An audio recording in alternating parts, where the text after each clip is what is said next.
Baik teman-teman, perkenalkan nama saya Henry MC Barani dengan NIM 4203111140. Di sini saya akan mencoba membuat jaring-jaring prisma tegak segi 5 dengan menggunakan software GeoGebra. Baik, langsung saja. Ini adalah tampilan untuk GeoGebra-nya sendiri. Nah, untuk software GeoGebra yang saya pakai itu adalah versi yang masih lawas, yakni versi 5. Teman-teman bisa mengunduhnya di laman website GeoGebra secara resmi. Baik, hal yang pertama yang harus kita lakukan adalah kita membuat dulu dia menjadi 3 tampilan. Yang pertama itu untuk tampilan algebranya, kemudian untuk grafik 2 dimensinya, dan yang ketiga adalah untuk yang 3D-nya. Nah, di sini udah ada tampilan algebra dan juga grafik 2 dimensi. Sehingga kita tinggal menambahkan untuk grafik yang 3D-nya. Caranya adalah kita klik view. Dari view kita ke yang 3D. Nah, ini dia untuk 3D grafisnya. Kita tunggu beberapa saat. Nah, ini dia teman-teman untuk tampilan 3D-nya adalah kita mau membuat jaring-jaring dari prisma tegak segi 5 nih. Nah, hal yang pertama yang kita lakukan adalah kita buat dulu dia slidernya, slider. Nah, kita klik menu yang ini, kemudian kita klikkan slider, tool slider, dan kita tempatkan dia di mana sesuai dengan keinginan kita. Saya menempatkan slidernya di sini, dan nanti kita akan lihat tampilan perintah seperti ini. Kita masukkan dulu nama dari slidernya. Nah, karena untuk slider yang pertama ini saya ingin menentukan sisinya ya. Sisinya karena kita mau membuat prisma tegak segi 5, maka alasnya itu harus berbentuk segi 5. Dan di sini kita namakan dia dengan S, yakni sisi tadi. Kemudian kita buat intervalnya dari 5 ke 5 aja. Karena kita hanya butuh satu aja, karena kita hanya butuh membuat prisma tegak segi 5 saja. Nah, kalau semisal teman-teman mau membuat lebih dari satu, misalkan segi 4, prisma tegak segi 4, ataupun kubus, balok, kemudian segi 5, segi 6, segi 7, segi 8, kalian bisa masukkan di sini minimalnya dari berapa sampai ke berapa, seperti itu. Nah, sekali lagi saya katakan karena saya hanya ingin membuat prisma tegak segi 5, maka saya membuatkan 5 di minimal sama maksimal 5 saja. Dia tetap 5, tidak ada yang lain seperti itu. Nah, untuk increment sendiri ini bisa saya buat 0,1. Nah, increment sendiri itu seperti skala. Nah, jadi setiap nanti slidernya bergerak sekali, maka dia akan bergerak sejauh 0,1 satuan, seperti itu. Nah, setelah semuanya kita isi, langsung saja kita klikkan OK. Nah, ini dia untuk slidernya, teman-teman. Nah, selanjutnya adalah kita tentukan dulu untuk alas dari prisma tegak segi 5-nya. Kita klikkan point, kemudian kita buat titiknya di mana, seperti itu. Di sini saya klikkan dari 0 sampai ke 4. Saya ingin membuat alasnya berada di sini. Nah, selanjutnya kita klikkan menu polygon, dan kita buat regular polygon, dan kita klik titik yang tadi. Ini dia sampai ke sini. Dan di sini kita akan diarahkan dengan perintah. Di sini kita masukkan sesuai dengan slider yang kita buat tadi. Tadi kita namakan slidernya S, maka kita buat di sini juga S. Setelah itu kita klik OK.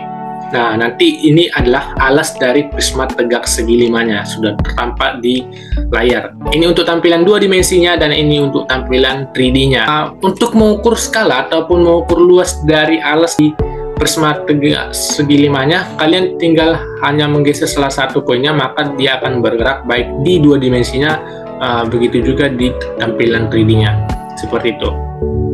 Nah, selanjutnya teman-teman, kita akan membuat dia menjadi bangun ruang. Ini kan masih alasnya nih, masih berbentuk 2 dimensi. Makanya kita harus buat dia tingginya agar dia itu menjadi bangun ruang yang dinamakan prisma tegak segi 5. Nah, caranya kita buat terlebih dahulu lagi untuk slidernya. Nah, slidernya ini untuk menentukan tingginya ya. Tinggi kita tentukan di mana tempat dari slidernya. Nah, saya menempatkan di sini. Kita namakan dia dengan semisal kita katakan T besar untuk merepresentasikan ataupun menimbulkan tinggi. Nah, di sini untuk tingginya yang minimal itu misalnya kita buat 0,1. Nah, mengapa tidak 0? Karena tidak ada tinggi yang 0. Kalau misalnya dia nanti tingginya 0, dia akan berbentuk 2 dimensi, bukan bentuk bangun ruang ataupun 3D. Gitu. Makanya kita buat dari 0,1 sampai sejauh mana sesuai dengan keinginan hati kita. Kalau ada incrementnya, di mana ada incrementnya ini adalah besaran sekali pergerakan dari slidernya nanti. Kalau misalnya bergerak sekali, sebesar itulah incrementnya. Di sini saya membuat satu saja, sehingga nanti dia bergerak sekali, dia akan bergerak satu satuan untuk di slidernya. Nah, setelah ini kita langsung saja klikkan OK. Baik, ini sudah ada nih ya untuk tingginya. Kemudian kita ke piramid dan kita menuju extrude to prisma. Nah, setelah itu baru kita klikkan alas yang tadi, tapi di tampilan 3 dimensinya. Nah, nanti kita dialog seperti ini, kita masukkan sesuai dengan slider yang kita buat tadi, yakni tinggi. Kita namakan tadi dia dengan T besar, maka kita buat juga dia T besar. Selanjutnya kita OK. Nah, di sini teman-teman kita sudah melihat bahwasannya di tampilan 3D-nya sudah ada bangun ruang prisma tegak segi 5. Nah, di sini kan yang kita lihat panjangnya masih ataupun tingginya masih pendek nih. Bisa kita atur dia sejauh slider yang kita buat tadi. Ini slidernya ya, slidernya itu T dia, slider untuk tinggi. Nah, ini dia. Kita bisa lihat langsung perubahannya di sisi kanan ataupun untuk tampilan 3D graphics-nya. Nah, kita tinggal atur sejauh mana yang kita inginkan. Nah, saya menginginkan untuk tingginya itu 5 saja biar tampak dengan jelas ya. Nah, ini dia untuk tampilan 3D-nya. Nah, teman-teman yang ingin melihat dari sudut pandang yang berbeda, kalian hanya tinggal menggeser ataupun menggerakkan kursor kalian untuk di tampilan 3D-nya seperti ini. Nah, jadi udah jadi nih bangun ruang prisma tegak segi 5-nya. Sementara kita itu disuruh untuk menentukan jaring-jaring ya, menentukan jaring-jaring. Nah, caranya itu gampang sekali. Kita klikkan dulu entah di bagian mana saja, pokoknya di 3D graphics agar menu di sini itu berubah. Nah, selanjutnya setelah berubah, kan gini ini tampilan untuk 3D, ini menu untuk tampilan 3D nih. Kita lihat. Nah, sementara kalau kita klikkan di tampilan 2 dimensinya, dia akan berubah juga. Nah, seperti ini dia. Nah, jadi menu untuk tiap tampilan baik 3D maupun 2 dimensi itu berbeda-beda teman-teman. Oke, ini untuk menu yang 3D-nya ya. Untuk 3D-nya kita klikkan yang ini, Extrude to Prisma. Nah, selanjutnya kita pilih net. Nah, net ini nanti kita akan membuat jaring-jaringnya seperti itu. Nah, setelah itu kita ke algebranya. Kita ke algebranya, kita cari yang namanya poly, di mana tadi polygon ya. Polygon itu panjang dari polygon. Kita klik, nah ini dia poly. Kita klik. Nah, seperti ini teman-teman. Nah, jadi tampilannya sudah tinggal jaring-jaring dari prisma tegak segi 5. Baik dia untuk tampilan 3D maupun di tampilan 2 dimensinya. Dan di sini otomatis tadi terdapat 1 buah slider tadi untuk menentukan pergerakan dari jaring-jaring prisma tegak segi 5-nya. Nah, jadi kalau misalnya kita geser, dia akan langsung terbentuk bangun ruang prisma tegak segi 5. Nah, seperti ini dia. Nah, selanjutnya kita bisa atur lagi untuk besar dari prismanya sebesar apa. Kita mau yang besar semisal, dan bisa kita atur tentunya dari sudut pandang yang mana yang mau kita lihat. Nah, seperti ini. Dan kita atur di slidernya untuk membuka dan menutup. Nah, jadi seperti itu. Nah, selanjutnya untuk mempercantik tampilan, kita bisa mengganti warna untuk membedakan satu sisi dengan sisi yang lainnya. Misalkan saya buat sini kuning, kita bisa atur opacity-nya ataupun kecerahannya. Baik, di sini tetap merah aja untuk menandakan dia adalah tutup. Sini hijau, misal.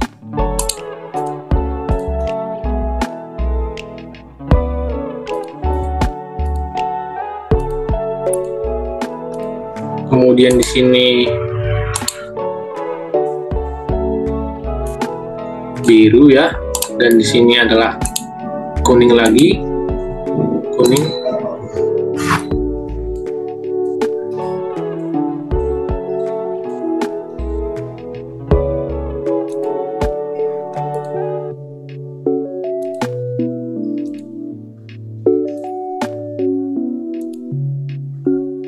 Baik, tampilannya ataupun warnanya untuk masing-masing sisi itu sudah berubah. Nah, selanjutnya kita bisa juga membuat animasi bergeraknya. Dia bergerak untuk membuka dan menutup sehingga jaring-jaring tadi itu membentuk bangun prisma tegak segi 5 seutuhnya. Caranya adalah kita klik di slidernya, kita klik kanan, kemudian kita ke animation on. Nah, nanti dia akan bergerak sendiri, teman-teman. Nah, bisa kita lihat di tampilan 3D graphics-nya ya, dia akan bergerak sendiri.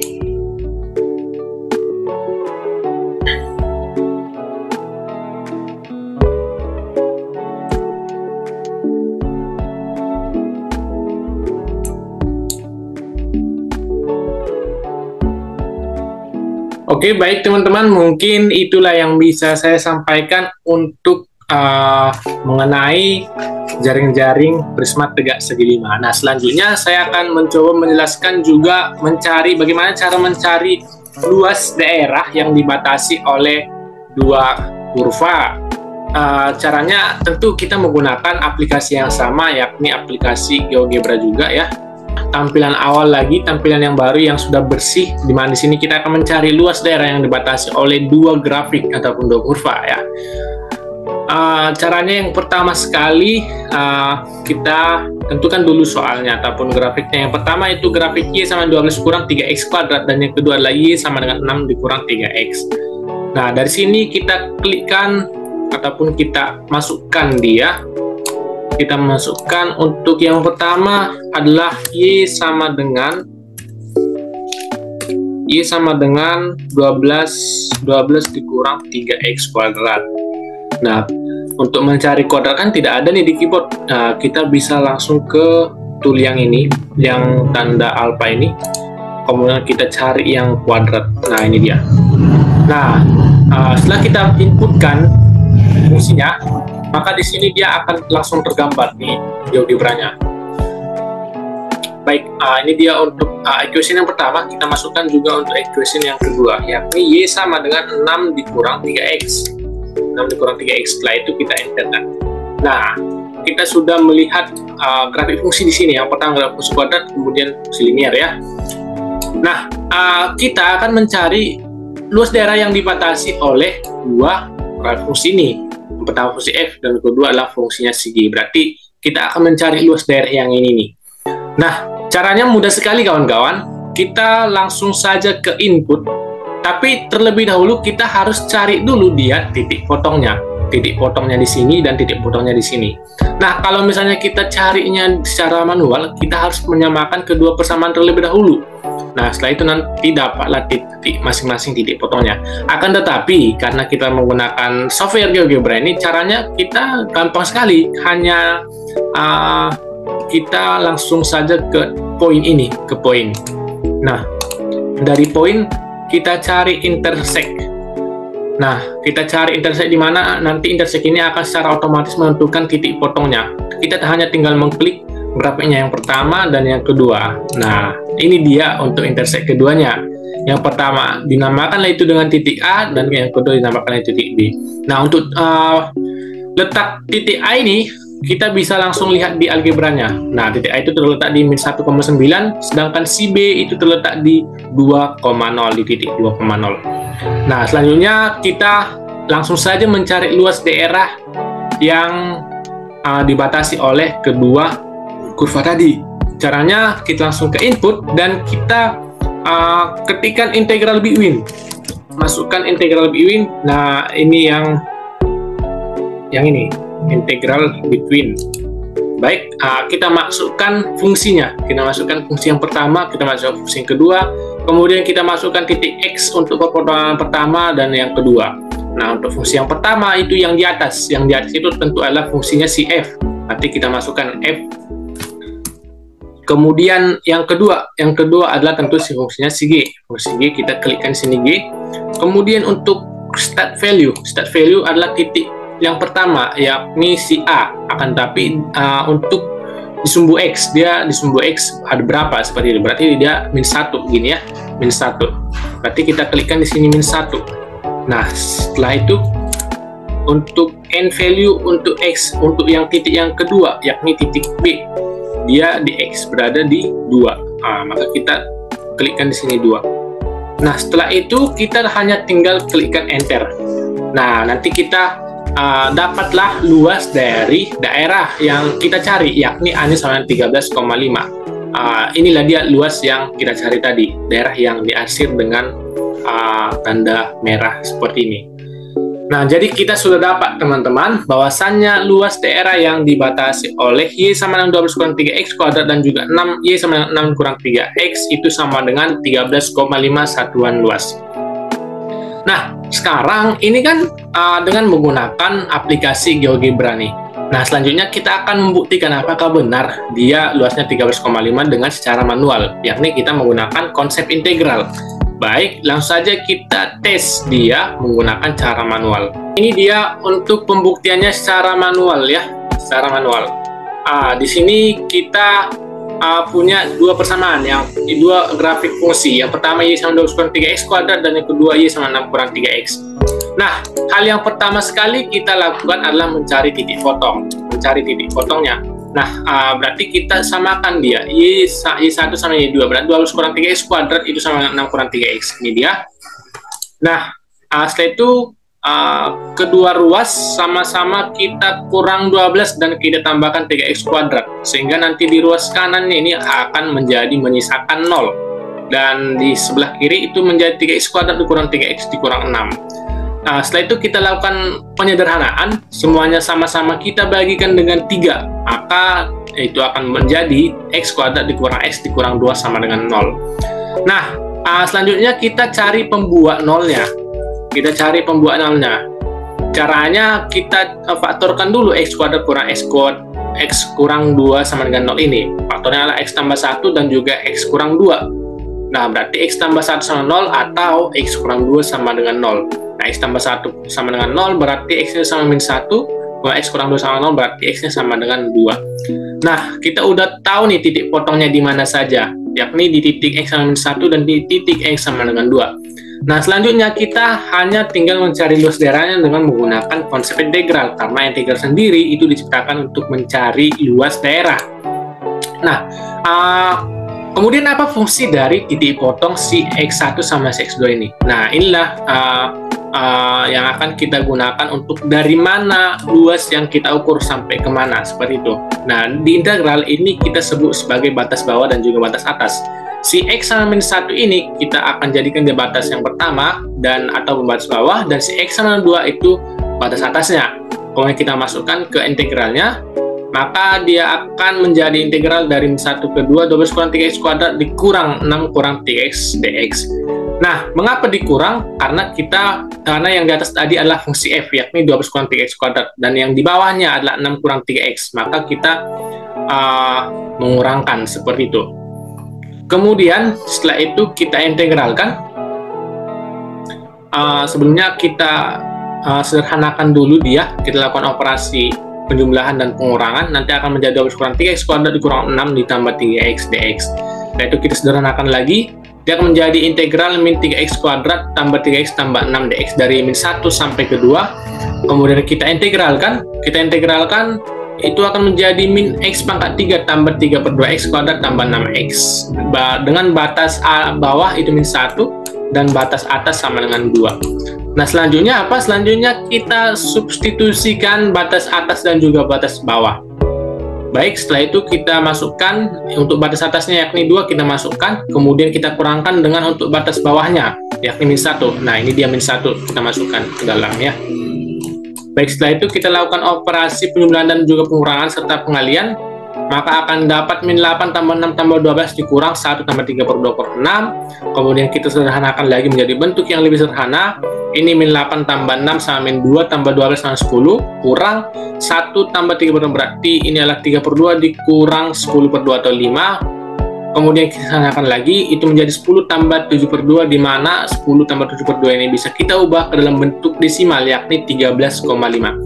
Jadi terbukti benar ya, dan sama setelah kita melakukan pengerjaan secara manual di Word dan juga secara otomatis di aplikasi GeoGebra. Baik teman-teman, mungkin itu yang bisa saya sampaikan terkait dengan dua topik yang bisa saya bahas. Yang pertama tadi menentukan jaring-jaring prisma tegak segi 5, dan juga yang kedua mencari luas daerah yang dibatasi oleh dua kurva.